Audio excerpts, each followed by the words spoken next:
Hello, everybody. Hi. Hello, everybody. Good afternoon. Good afternoon from Sydney, anyway.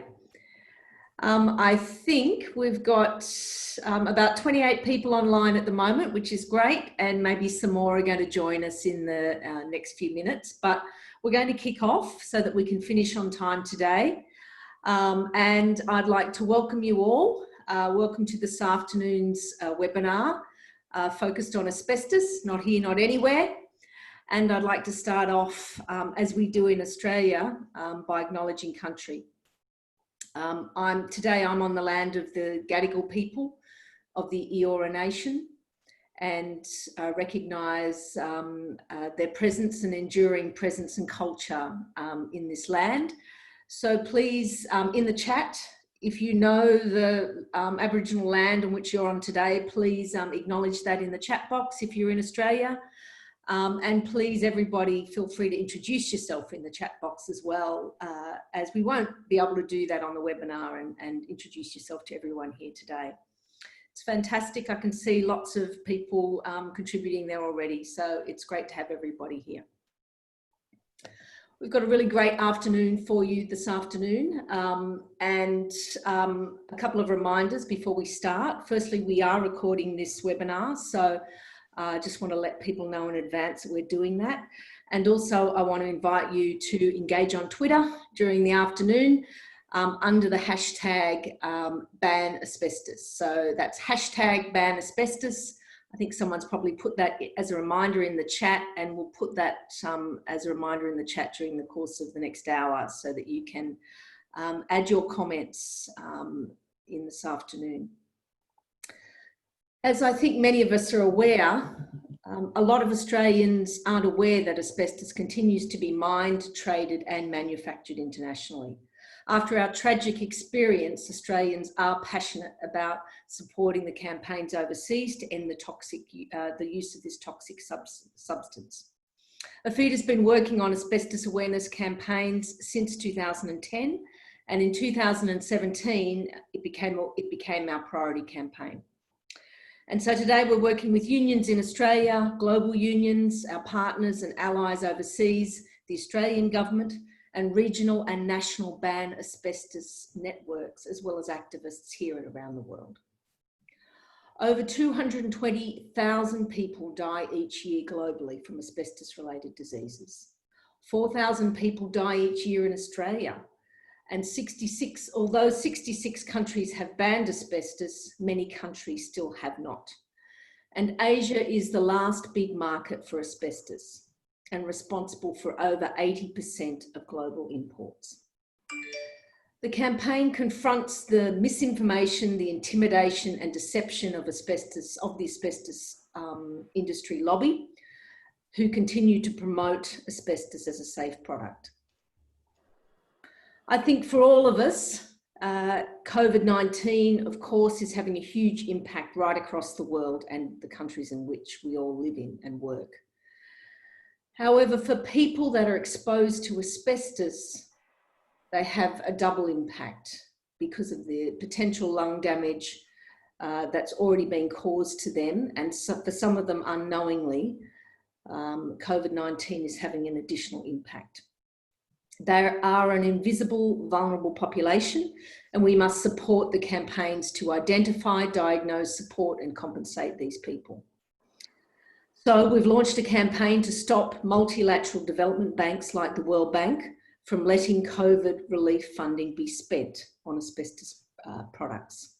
And I think you'll find a link in the chat there, possibly coming through now, about the campaign work. Our international speakers today are from the two biggest asbestos importing countries, India and Indonesia. So we have three guests for you today. Firstly, Pooja Gupta is joining us from Delhi in India. She's the coordinator of the India Ban Asbestos Network, a coalition of labour organisations, public health groups, environmental groups, academics, scientific experts, concerned citizens and victims of asbestos and their families. The aim of the network is to ensure that communities, workers and residents remain safe from asbestos and asbestos-related diseases. After hearing from Pooja, we're going to hear from Mochamad Darisman, who's the coordinator of the Indonesian Ban Asbestos Network, which he helped found in 2010, along with unions, lawyers and medical experts. Darisman also helped establish LION, which is an OH&S campaigning organisation based in Indonesia, and APHEDA's partner organisation in Indonesia in the asbestos campaign. And thirdly, we'll also be hearing from ACTU Assistant Secretary Liam O'Brien on how the Australian Union movement is supporting the global campaign and our current goals for the campaign.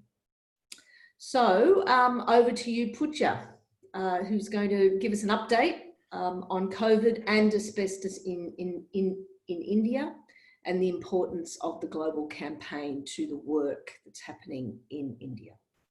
Thanks. Over to you, Pooja. Thank you for such a wonderful initiation of the webinar, and good morning to everyone from India. I am coordinating the network for the Ban Asbestos Network here in India, and I have a small presentation that I would like to share with you on the current status that we are having in India and some of the issues that has been ongoing currently. So it will take like 5 minutes and we are ready to go. So yeah, next slide, please.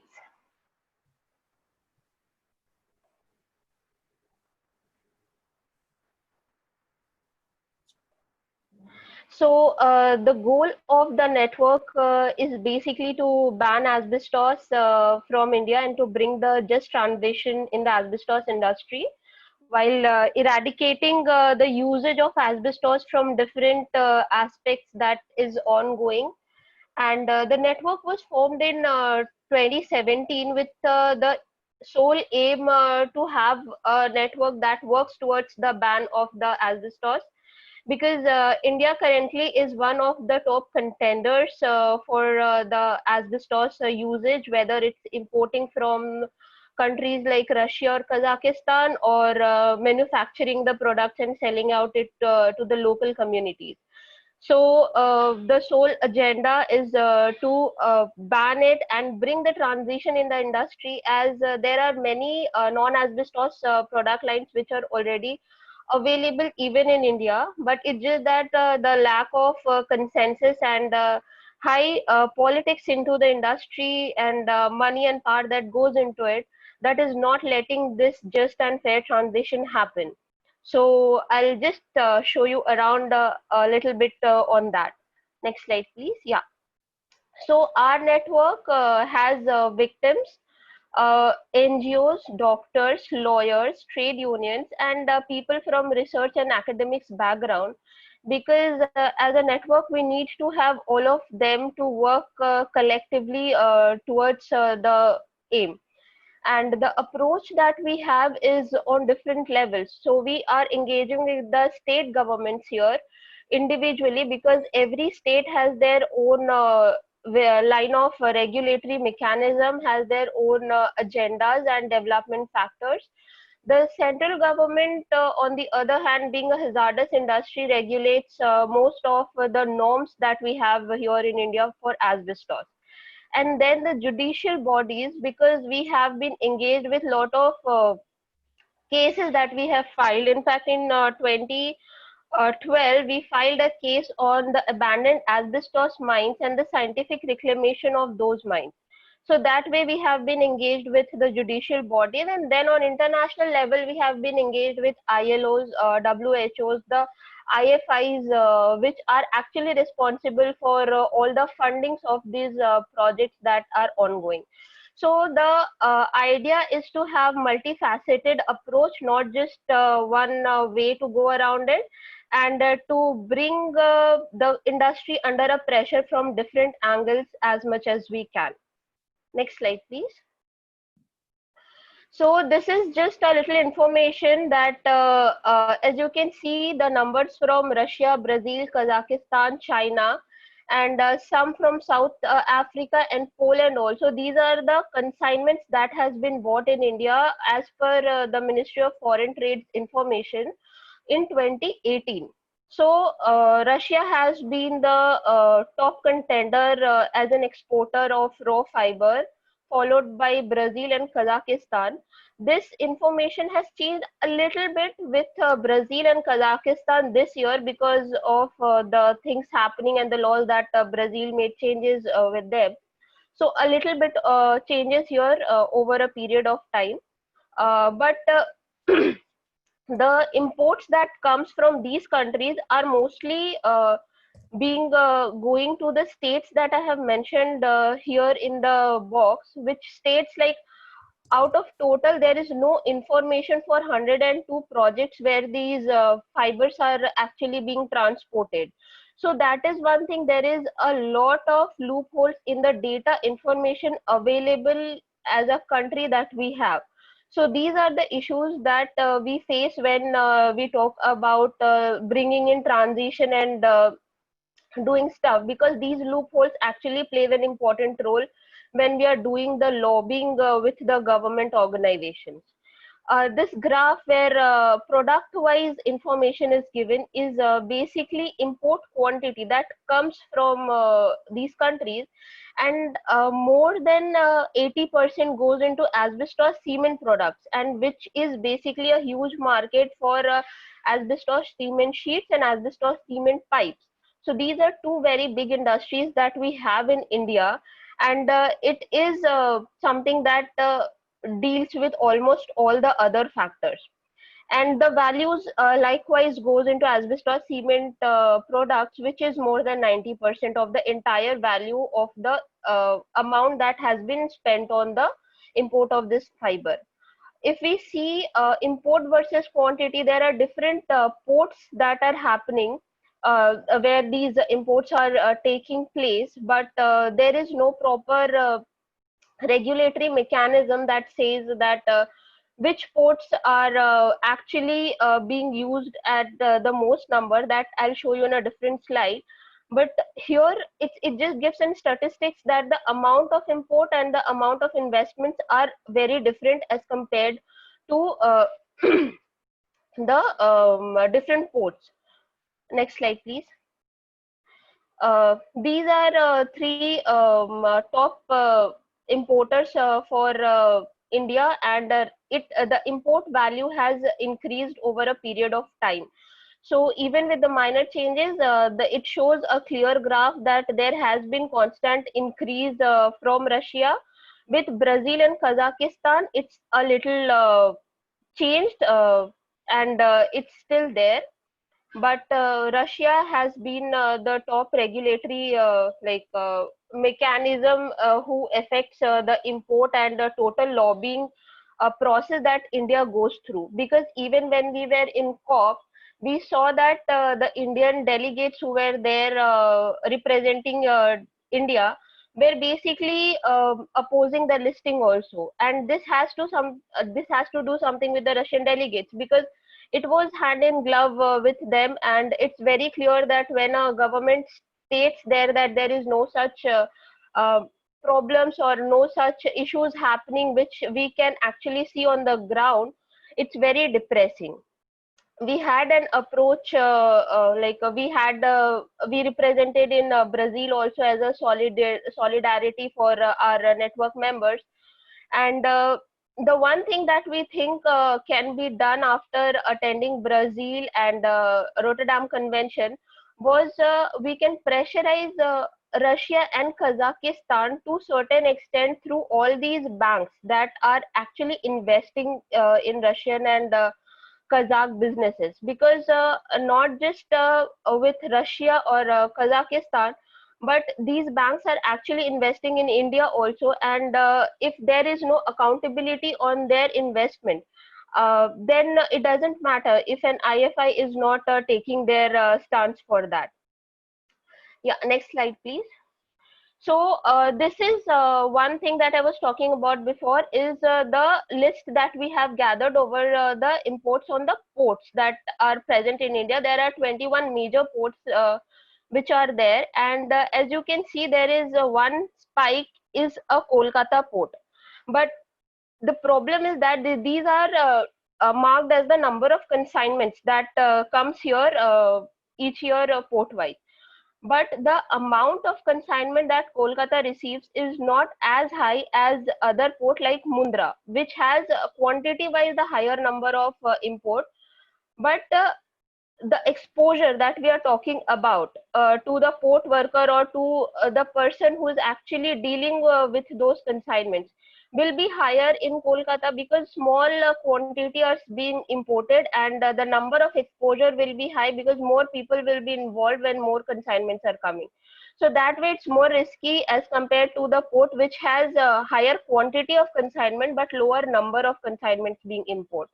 And here it is important to identify the chain of transportation and exposed worker, uh, because that will give an overview of the life cycle assessment and the number of people being exposed. So it's very important to understand that there is a different exposure pattern for the number of victims, for probable victims, for the number of consignment as compared to quantity of the consignment. Yeah, next slide, please. So Indian government has this program called Swachh Bharat Mission, which is Clean India Mission, and it has contributed quite a lot under the mission, as you can see, from 2015 to 2020. And they have they promote water and sanitation, hygiene and sanitation under this, and they make toilets under Swachh Bharat mission to make India defecation free. So they are using asbestos sheet products into these toilets that the government is making, and the pipes that they are making. In fact, the pro-chrysotile asbestos, like the organization that is looking at the asbestos groups, are actually promoting these products and quoting government statements that we are doing a favor in the country. So that way it becomes very difficult as a network to get all these bans and to start lobbying with the government, because it is all about the finances that we need to deal with. Yeah, next slide, please. So this is a list of 23 projects that are under water and sanitation section for ADB. So there are some 23 projects since last 2015 onwards, of last 5 years. And this shows that if India is utilizing asbestos in water and sanitation projects, and these funds are going into water and sanitation projects to promote clean India, green India, then there is a big loophole that needs to be addressed by the government, not just us, by the government itself, because these are the big finances that are going, and under clean and green, we just can't let people go and think that okay, chalo, it's nice to have something cleaner and greener when it is killing people. So if you go on the Instagram page of the FCPMA, which is the federation, you can see they are promoting and quoting government reports which are biased. They are using the court laws which has been actually being used. So that way it's very important to acknowledge and bring accountability for the projects from the upper end, and these IFIs needs to have an accountability of every penny that they are investing in any country, and asking and not asking for where the government is investing the money. If the ADB has made changes in its law, then it has to be applicable on country specific also, and it should not be left on the countries and let them decide. Because when we were talking to the AIIB, when they were having their AGM here in India, so the one point that came across very clearly was that we can't interfere with the country's governance, and if the country allows it, that is not something we can do about. But as per our understanding, it's very important that if international bodies are not taking responsibility for the accountability, it becomes easier for countries like India where the policy and lobby are very different compared to the developed countries. And it becomes harder for the groups to actually acknowledge the issue with the government, because they will not listen and will go along with the companies and will do whatever they want to do. So that way it's very important to bring accountability with the IFIs, not just ADB, but AIIB and other banks who are actually investing in such kind of projects. Yeah, next slide, please. So this is one a point where I just wanted to show this picture, because this was outside one of the plants that we had visited, and you can see the dump was just outside the main gate. So that is the issue that is prevalent almost everywhere, because even being hazardous material and has to be handled under the waste management law, and the company says in their clearances that they will handle it in a proper way, but they don't. So these are the kind of situation that needs to be tackled and acknowledged, and when there is no accountability in the regulatory mechanism, nothing else can change the situation, and it will keep on exposure for thousands of people who are crossing by the area. Yeah, next slide, please. So this is something which is there in India. In one state, there is this pneumoconiosis board, which is state of Rajasthan, and that is the only state that have this board and is actually acknowledging the situation of both environmental and occupational exposure. They are certifying, they are screening, they are compensating the victims without having into consideration that whether they have worked or they have not worked. There are 47 certified asbestos cases by the state of Rajasthan, and this shows that not just the occupational hazard, most of them were ex-workers or maybe living within the vicinity of the ex-mines or the abandoned mines which were there, and had came across the fiber sometime, and being diagnosed with the disease. And with the current pandemic also, there have been guidelines which the state has published, and there are certain aspects that needs to be addressed, but of course we are trying to lobby with the government and bring those changes.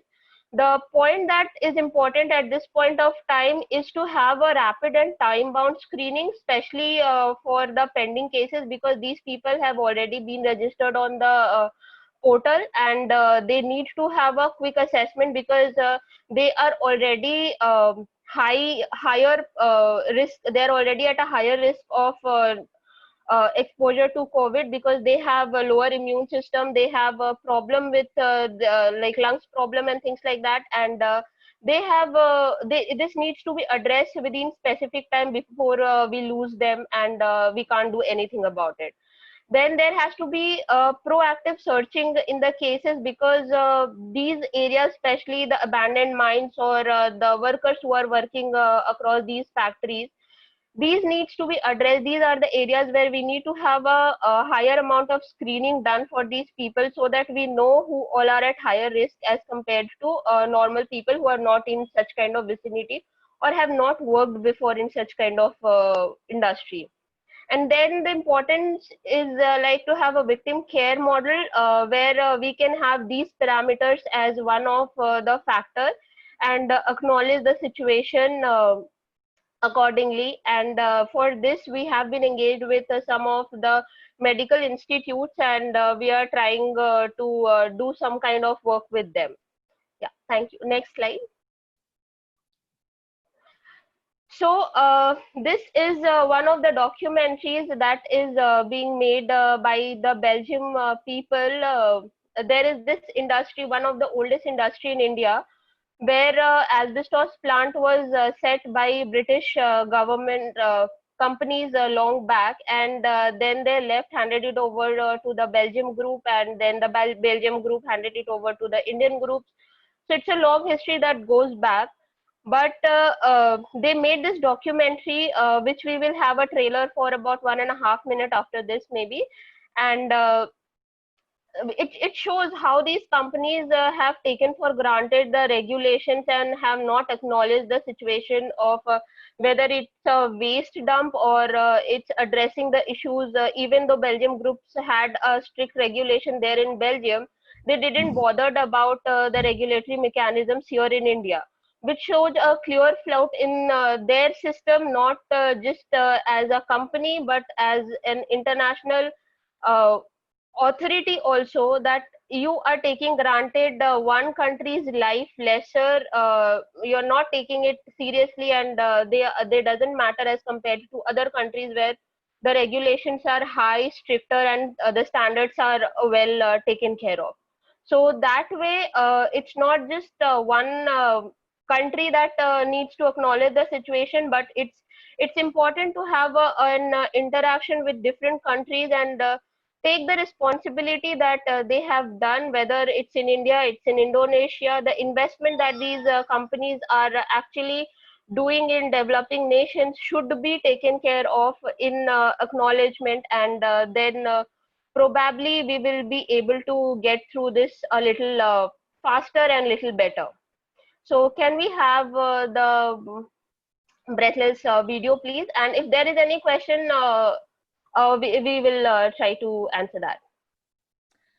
Thanks, Pooja. That's great. That's a really excellent presentation and a lot of information in there for us as well. And I think also some discussion in the chat about, you know, the very important requirement for ADB to, you know, strictly enforce its own guidelines, which clearly it's not. Pooja, we're going to come to the video at the end because we're going to move on to the next presentation, which is Darisman. And before we move to Darisman from Indonesia, I just want to welcome those people that have come in a bit late. We've got 60 people online, which is fantastic. And I'd like to encourage everybody to put your questions in the Q&A box at the bottom of the screen there. I know a lot of the people online, and we've got so many, you know, asbestos and OH&S experts. So I figured that you've got a lot of questions to ask. Please put your questions in the Q&A box and we'll get to those at the end of the speakers. Also, just want to remind people about the Twitter hashtag ban asbestos. If you're on Twitter, please post your comments in there too. So Darisman, we look forward to your presentation on the update from Indonesia. Thanks. So, okay, I will share the screen first in here.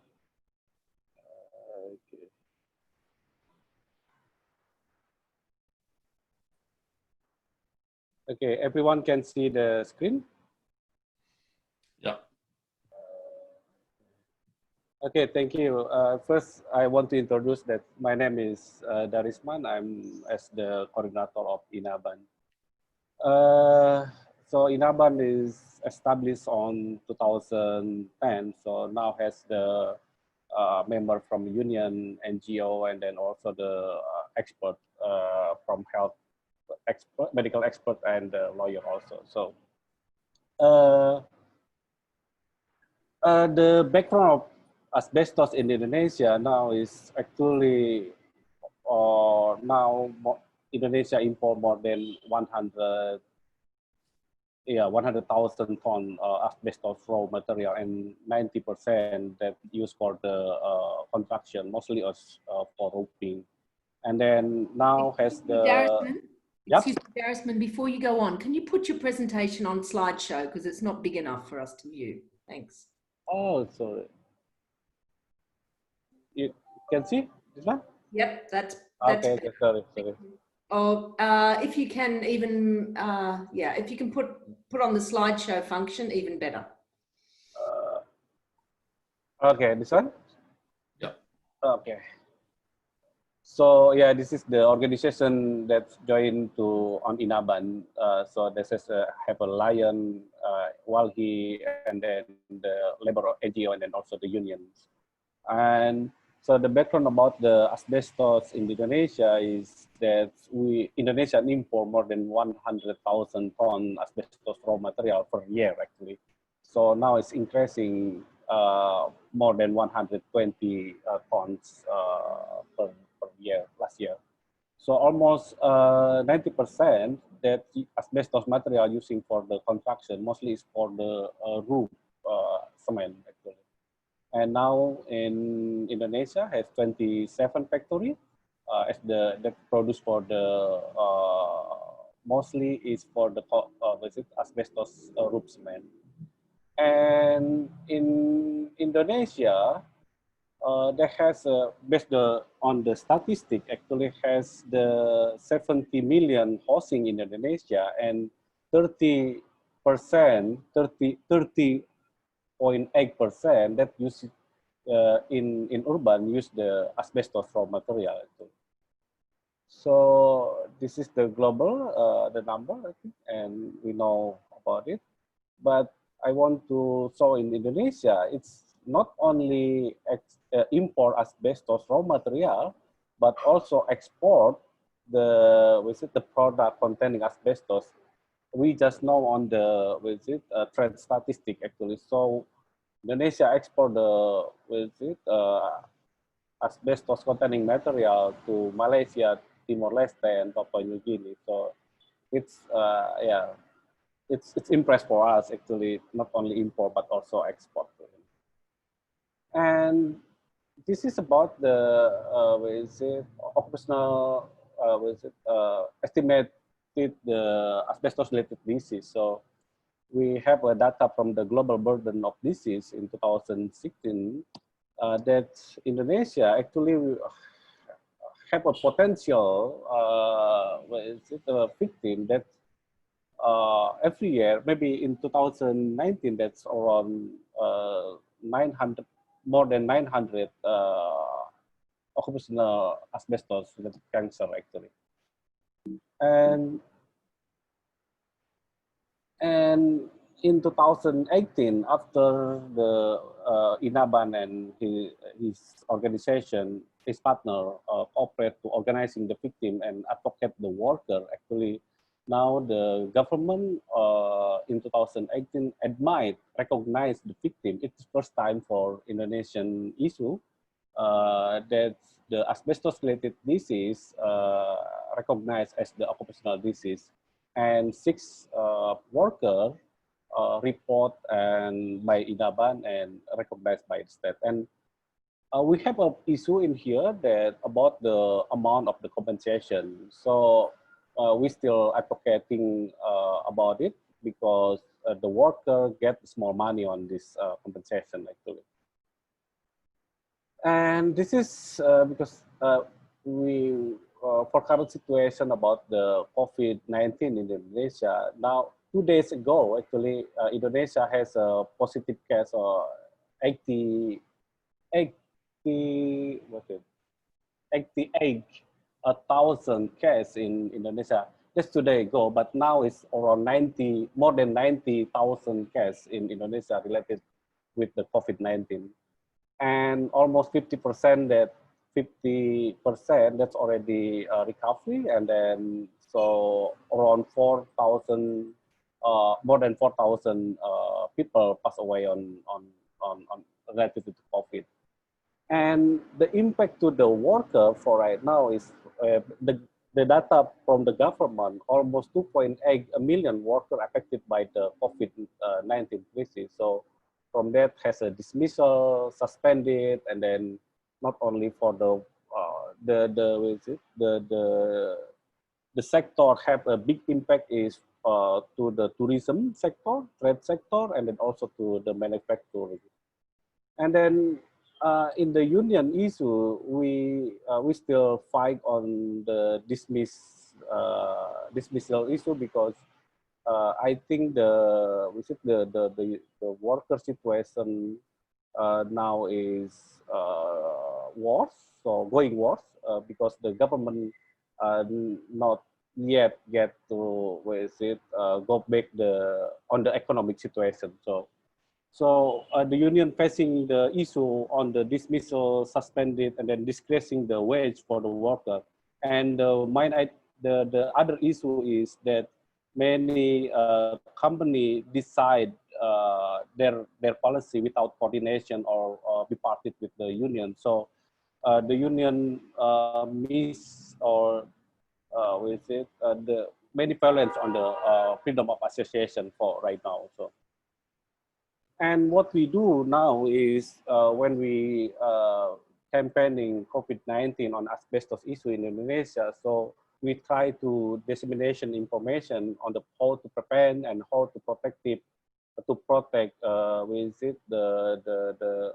to reduce the spread on infection disease. So we join with the union member, member of INABAN, union, with the NGO, and then also with the victim organization. And then also we try to identify the worker who got the COVID-19, because now we have Indonesian, we have on data of based on the data of in Lion has the egg factory that affected by COVID. So we try to identify and to advocate the worker, and then how to that the worker gets some their right actually. And also we trying to monitoring implementation, how to control and based on the risk assessment in the workplace sector. So this is what we do. So this is the victim organization. Actually, they have initiative how to socialization, and then how to protect the community in there. And also some member of INABAN like Lion do some webinar, because we have to keep distance. So it's first time for us to how to do some discussion on the based on the internet actually. And then so in the next call, INABAN is, so we will keep do some victim organization, victim organizing. So because we already established victim organizing on the Central Java, in West Java, so we try to expand the victim organizing in the outside of the West Java. So because like in Central Java, in East Java, they have the asbestos manufacturing. So we try to go to there, and then we want to try organizing in there. And also we want to adopting the success story actually from the asbestos victim in Bogor in West Java to another workplace actually. And then last year also we have a story, we have a lesson learned last year, that last year have one city in Indonesia already published the regulation about the prohibit to use asbestos in that city. So we want to push this regulation to other local or government, and also to higher level of the government, like provincial level or national level. So and then the other issue is what we keep going is union organizing. So we keep encourage advocating to the union, especially asbestos related disease. And then also we try to ask the trade union to involve in asbestos movement. Now we are discussing, and then make some like discussion, and then want to make a challenging draft to the government actually about the guidelines in the workplace. It's related with the COVID-19. So we want to use the COVID-19 as the trigger issue for the OSH issue in the general actually. So and the other issue is we want to keep OSS issue and asbestos issue is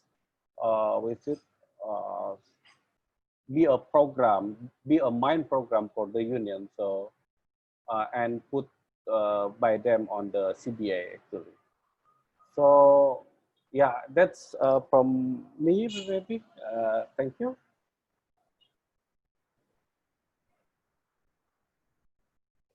That's great, Darisman. Thanks.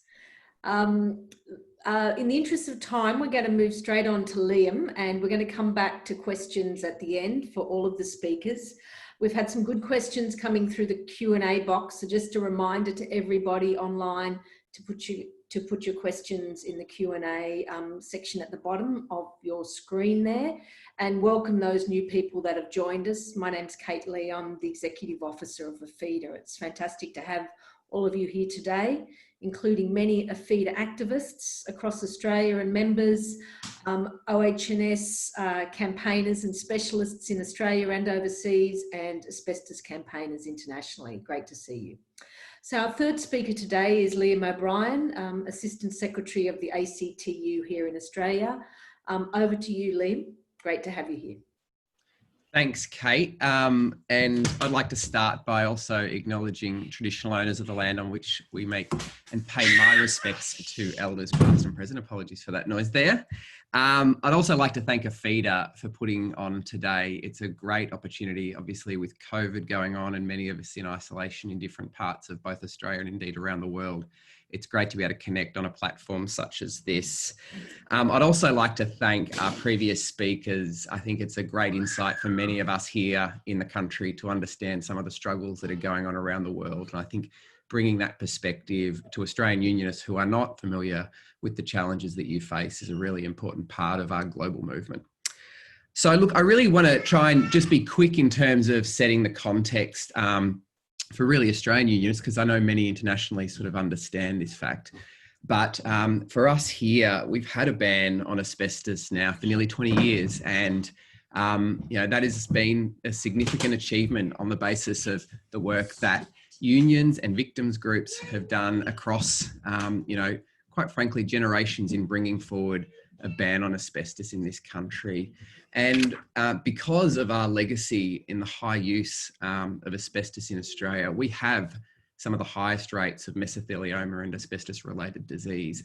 And it's a legacy that we're not proud of, and one that I think really drives many people, including myself, to make sure that we don't see other nations around the world repeat the mistakes that Australia has made. As a result of that legacy and the high rates of disease, we are still some way from reaching the peak of disease in this country. And every year we see thousands of Australians die from asbestos-related disease. And it is very terrible. And that's because it takes, you know, 20 to 40 years for this disease to present itself, but following exposure. So I know when I speak to unionists around the world and many of the activists that are engaged in ban work around the world, I'm very conscious of the fact that no matter what we do today, it's going to be decades before we see the diseases caused by this horrible substance emerge. So that's a little bit of the context. I think I really also want to talk about the great work that APHEDA does, and some of it's shown through in the previous presentations, but it's really about taking these deadly lessons that we've learned from our history to our region in particular. And there's obviously our humanitarian objectives about ensuring that workers throughout the world are no longer exposed, but we also know from a domestic context that despite all of our border controls and the work that we have done in this country to ban asbestos, that we still see asbestos containing materials coming through our ports that are indeed manufactured in our region, that we know that if we can bring about bans in our region, we're more likely to ensure that none of these materials come into Australia. Another big part of the work that APHEDA does, which is really important, is exposing the lies and corruption of the asbestos industry. I think Australians would be just completely gobsmacked at some of the lies that get peddled by the asbestos lobby globally in many of these countries about the safe use of asbestos and how chrysotile asbestos in particular is a harmless substance and can be handled safely. The facts of which are very clear. The evidence for decades now has been shown that all forms of asbestos cause cancer. Indeed, asbestos contributes to one of the highest rates of occupational deaths. Over 220,000 people worldwide every year die from asbestos-related disease. A big part of APHEDA's work is also supporting trade unions, health activists and victims coming together to form ban networks like those that we've heard from today. And that's a really important part of building solidarity across the region to make sure that we can bring about effective change. And likewise, in terms of building alliances around actions such as hopefully bringing forward listing in the Rotterdam Convention, which is an important instrument which has been weaponised against our ban networks in recent years, as we've failed to be able to get asbestos listed, or crucital asbestos listed, in the Rotterdam Convention, which is now being used by the lobby to demonstrate that crucital is safe when we know that it is not. In terms of the ACTU and unions' role, one thing I didn't mention at the start was that unlike anywhere in the world, we are the only nation that has a standalone agency devoted to the eradication of asbestos, the Asbestos Safety and Eradication Agency, of which unions have a role in the council. It has a mandate not just to eradicate asbestos from the Australian environment, but indeed to undertake international activities. And that's a really important feature, especially when we see an aggressive lobby that is out there purporting to be at various times government agencies and providing scientific and factual information, which we know is not true about the safe use of asbestos. ASIA's role in terms of rebutting that and providing the necessary information to ban networks so that they can educate their community and politicians and decision makers about the importance of banning asbestos is really important, and a feature of the Australian union movement. I mean, this was an organisation that was advocated for by the Labor movement and implemented by a Labor government. It's a really critical tool in the armoury in terms of defeating the asbestos lobby. So we have these really important experiences to share, and it's not just through the role of things like ASIC and ASIA, but also in the work that many of our unions do in training. We know that we trained many comrades from around the world in Melbourne, and that's the good work of the CFMU and others. We've also likewise sent unionists across to countries throughout the region, including Vietnam and Indonesia, to share their experiences and motivate ban networks. And we've also told our stories about the great work of activists, victims groups and unions in relation to the James Hardie campaigns. So a big part of what our movement does in terms of supporting the APHEDA campaigns and the ban networks is really about sharing our experiences so that more of these groups understand what the future holds if we do not ban asbestos from more countries. Additionally, what we also do is we provide solidarity. So over the last few years, we have developed an annual dialogue between unions and ban networks coordinated by our global union confederation, the ITUC. And that's really about collaborating amongst the ban networks and activists, but also unions in terms of bringing about initiatives that will advance national bans. And this is really important in terms of strengthening our alliances across those unions and also sharing and collaborating about the ways in which we can most effectively bring about bans. On top of that, we also strengthen alliances with other NGOs. And I talked previously about the role that we're trying to play in terms of bringing about a ban or a listing in the Rotterdam Convention, but obviously connecting with other NGOs that are active around these conventions is a really important part of what our union movement is trying to do.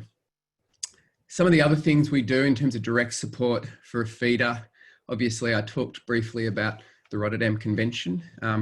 This convention provides an opportunity for us to see that asbestos or crucital asbestos would be listed in the convention. That doesn't ban it, but it requires exporting nations to notify importing nations of substances that are dangerous and hazardous to human health. It's a really important measure, and I think there's a lot of work that's being done in Australia to try and encourage the Australian government, conscious of that legacy in terms of the high use of asbestos in this country, to take a far more active role in bringing about change to that convention. We heard earlier about issues around the Development Bank and the Asian Development Bank campaign and the role that Australia can play in terms of influencing outcomes to make sure that we're not financing the further use of asbestos in our region is a really important aspect of that. Also, funding through the donations to the Union Link program is a really other big important measure that we also play, and promoting to our members and affiliates ways in which they can directly campaign and finance support for these initiatives, as well as obviously writing letters, signing petitions, and campaigning on social media to support a whole range of initiatives. So really there's a lot that Australian unions have already done in relation to bringing about global bans. We have as I said, 66 countries globally that have banned asbestos. It is very troubling to know that despite all of this work, we will still see hundreds of thousands of people die every year from asbestos-related disease. So I might leave it there, Kate, and more than happy to take questions. And again, thank you for the opportunity, and to our comrades from overseas for sharing their stories. We sort of stand very much united in their struggle and look forward to helping them in any ways that we can. Fantastic. That's great. Thanks, Liam. A great overview of the union action around asbestos and in Australia over the last, well, more than 20 years, really. So thank you. Look, we've got about 10 minutes left for questions. And I'm looking at some of those that are coming through the Q&A box.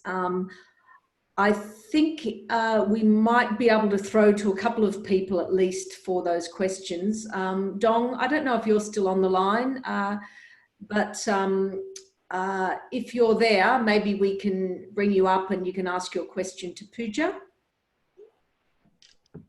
Yeah, I'm still here. Kate, thank you, mate. Hi. Can you hear me? Yep.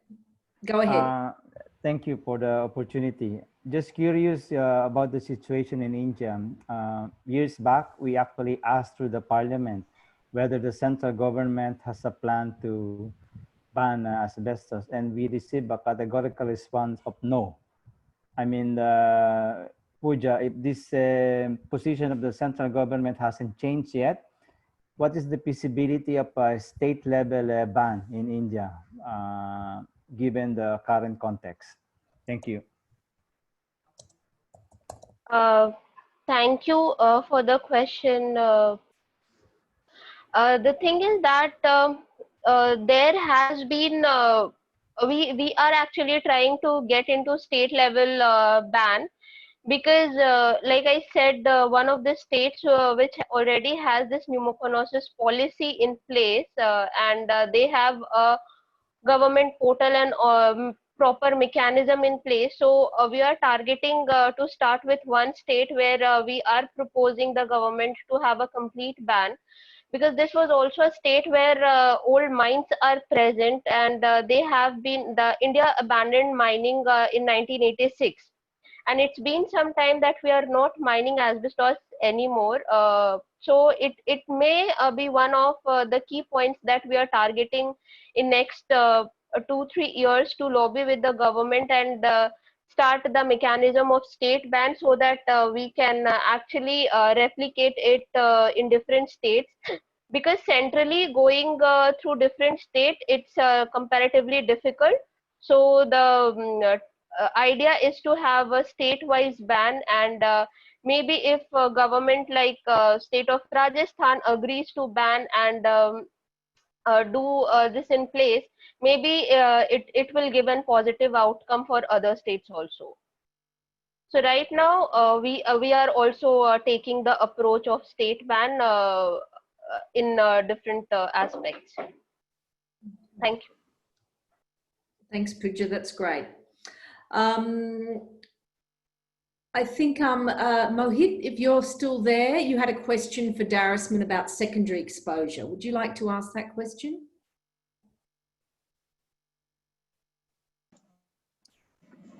Hello, Darisman, is there any case of environmental exposure or secondary exposure victims so far identified in Indonesia? No, actually, we don't have any data about it. And then I think the government also didn't do that. So until now, we only have data about the occupational disease. But as I know, some experts right now try to identify the asbestos-related disease victim on the disaster area, you know, so because Indonesia have a massive quick earth, so, and then in that area also use asbestos cement roof. So we want to, some experts want to know what is it, the related earthquake on asbestos consumption in that area, and then it had the big impact to the community in there or not. But until now, we don't have get any result. Darisman, there was a follow-up question from Mahit in the Q&A. I'll just ask it on his behalf. Has there been any case of a person suffering from asbestos-related disease getting COVID yet that you are aware of? And any specific?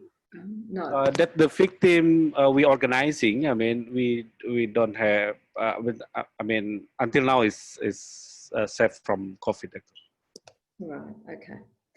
Look, there was a question from Rosemary here, perhaps to both of you, as a final question about occupational health and safety structures in workplaces.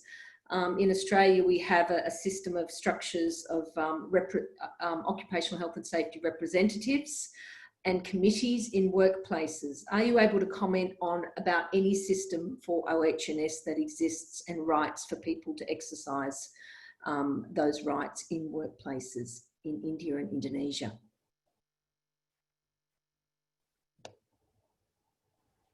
So in Indonesia, actually have the national OSS national committee. So that's like tripartite actually, from union, government, and also from the from the employee association, and then also has the pen level OSS representative. It's also the structure, if on the pen level, is from the union, and then also not from the union. So the company decide who want to be a part of the OSS committee, and then the requirement from the government is on the OSS committee on the factory have a requirement that the people certify on the OSS. So why that's be a one program on general how the union can inform on the OSS committee actually, and then so how we can support the capacity building on the union so they can part of the committee. So it's not elected, it's just for right now the regulation in Indonesia in pen level, it's only decided by the by the company. Pooja? Thanks, Darisman. In India too, we do have a regulatory mechanism on that. Under the Ministry of Labour, there is this Director General for Factory Advice Services and Labour Institute called DG Fastly, which is actually responsible for the safe working conditions and on-time inspection and things like that they need to do from time to time. But the problem that we are seeing over a period of time is the dilution in the law itself. And if a factory inspector wants to visit a factory for inspection, it has to give a prior information to the company that they'll come on so and so date. And there are certain things that the company needs to self-certify for. So that way, the dilution in the law is one of the problem that we are seeing of late when we are talking about workplace safety and issues like that. The trade unions are not in the same capacity that they used to have before. The management and unions sometimes are hand in gloves, and we went for a medical camp in one of the thermal power plants recently, and we were in contact with the trade unions there. But eventually we came to know that the management has scared the workers and the unions, and none of them showed up. So that shows that the trade unions don't have that kind of engagement and capacity as they had the power earlier a few years back, and had the things, because a trade union has that capacity to keep the management in place to look after the workers safety issues like that. But it's not just one tier that needs to be addressed, but with the legal system, with the trade unions, with the DG Fastly and Safety Inspector things are diluting more and more in India over a last few years. So that is one big issue that has been ongoing currently. Yeah. Okay. Thank you. Thanks, Pooja.